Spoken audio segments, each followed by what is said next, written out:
¿Sabías que la prediabetes y las enfermedades metabólicas están aumentando drásticamente en los jóvenes, pero en casi ninguno se presenta algún síntoma visible? Buenos días, profesores y compañeros. Mi nombre es Luis Fernando Ramos Arteaga, alumno del grupo 6M9 de la carrera técnico laboratorista clínico del CECIT 15 Diodoro Antúnez Echegaray.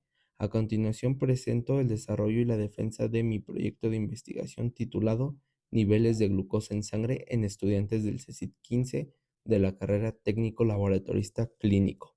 Ok, para iniciar el tema tenemos que entender que la glucosa es el monosacárido indispensable que actúa como principal fuente de energía para el cuerpo humano. También tenemos que entender que la cuantificación analítica de la glucosa basal en ayuno es la prueba reina en el laboratorio clínico para la detección temprana de alteraciones metabólicas. Este estudio se delimita específicamente a estudiantes de la carrera técnico laboratorista clínico del CECIT 15, evaluando su estado glucémico y metabólico directo. Ok, ¿cómo inició las pruebas de niveles de glucosa? Primero que nada, inició en 1550 o alrededor de el siglo XVI antes de Cristo, cuando los médicos de ese tiempo utilizaban en lugar de la sangre la orina y la probaban y tenían un sabor dulce, la cual atraía a los insectos como las hormigas.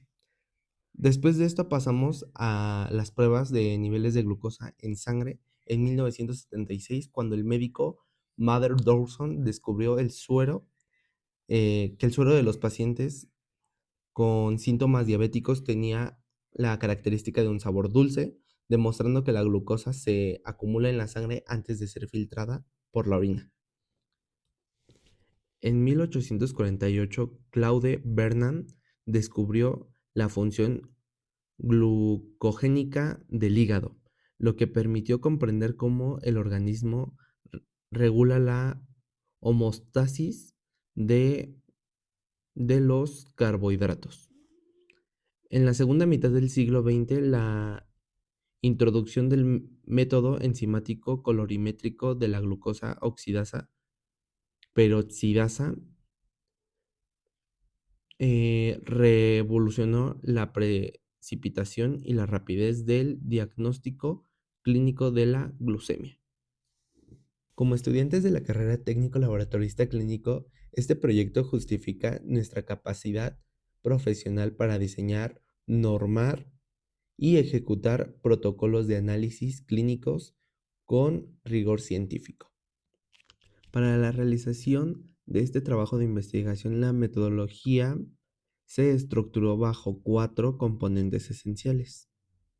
La primera fue el tipo de investigación, se estableció el estudio de enfoque cuantitativo, observacional, de corte transversal y alcance descriptivo. También fue el tipo de muestra en el cual se utilizó un muestreo no probabilístico por conveniencia, seleccionando un marco muestral específico de 20 alumnos de cuarto y sexto semestre. ¿Cómo se obtuvieron los datos? Los obtuvimos el contemplo de la fase preanalítica formal, registrando variables somatométricas como el peso y la talla, y aplicando un instrumento digital para correlacionar factores de riesgo individuales. ¿Cómo se procesaron? El protocolo de análisis químico estipulaba el uso del método enzimático del punto final con la lectura al espectrofotómetro a 505 nanómetros. Como primer resultado destacado se estructuró la gráfica de barras que se muestra la distribución proporcional e individualizada de la masa corporal de los 21 estudiantes técnicos evaluados, observando variaciones estadísticas por alumno que van desde el 3.91% hasta el 6.91%. Como segundo resultado, el análisis conductual arrojó que el 60% de los alumnos consume comida chatarra de forma frecuente, lo que actúa como un factor detonante externo que acelera el riesgo de resistencia a la insulina. Como tercer resultado obtuvimos que el 60% de los alumnos practica algún deporte, mientras que el otro 40% es sedentario. Pero como cuarto resultado obtuvimos que el índice de masa corporal promedio es de 27, lo que la clasifica colectivamente a nuestra muestra en rango epidemiológico de sobrepeso. Nuestro quinto resultado relevante arrojó que el 85% de los estudiantes encuestados de nuestra carrera cuenta con antecedentes heredofamiliares directos de diabetes mellitus, lo que representa una carga genética sumamente alta frente al desarrollo de alteraciones en glucosa. Finalmente, como último resultado en la gráfica de cajas y bigotes, eh, procesamos la masa corporal mediante un diagrama de cajas y bigotes.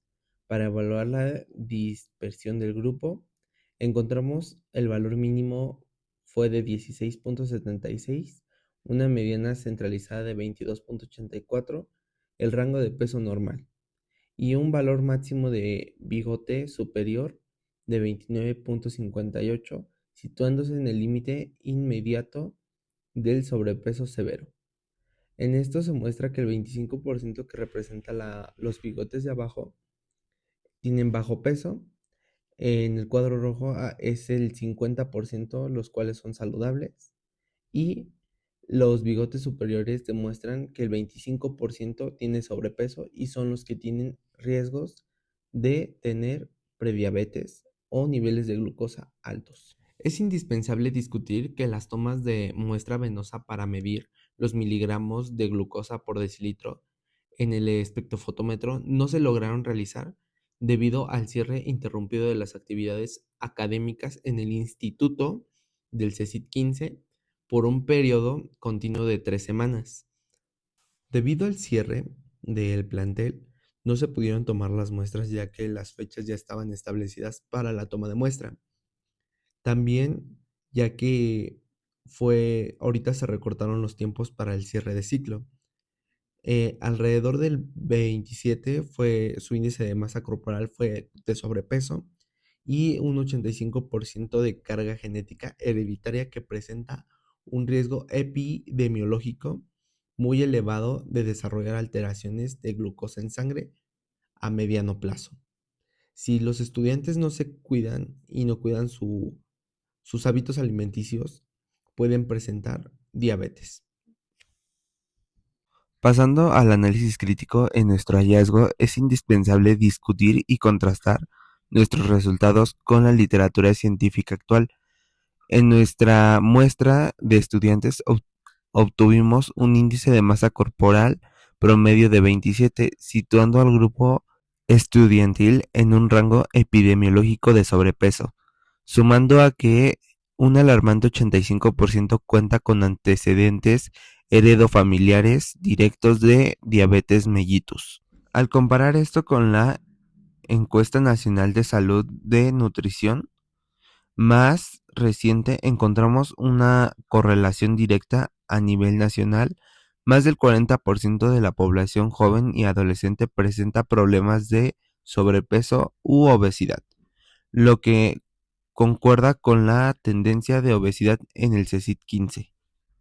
Asimismo, si contrastamos nuestros datos con autores y estudios similares sobre perfiles metabólicos en estudiantes de bachillerato en México, investigadores señalan que la combinación de un índice de masa corporal elevado y una carga genética familiar incrementa de 3 a 5 veces la probabilidad de desarrollar resistencia a la insulina o prediabetes antes de los 25 años. A pesar de que nuestra fase analítica por venopunción se vio interrumpida por el cierre de las actividades académicas en el plantel durante 3 semanas, la correlación de los factores de riesgo obtenidos en la fase preanalítica coinciden plenamente con los patrones de riesgo metabólicos, descritos por la Organización Mundial de la Salud para la Juventud Latinoamericana. Se concluye que en el grupo de estudiantes de la carrera evaluado se clasifica colectivamente bajo el diagnóstico de sobrepeso con un índice de masa corporal del 27.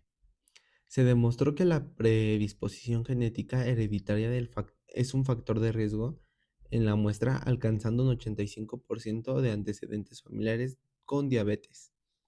A pesar de las limitaciones que tuvo nuestro trabajo de investigación, por el paro de las 3 semanas, el protocolo mantiene su validez metodológica, el diseño preanalítico y la estandarización teórica del método.